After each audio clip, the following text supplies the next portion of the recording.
How to mute chat in IMO. In this video, I'm going to show you how you can easily do this.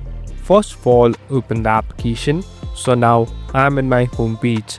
Now select the person whom you want to mute. So here I'm tapping on one.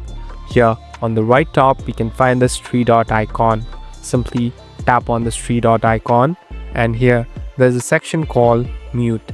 Simply tap on mute. Now the conversation has been muted.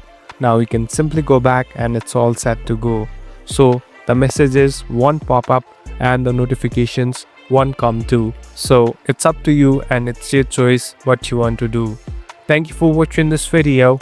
I hope this video will help you.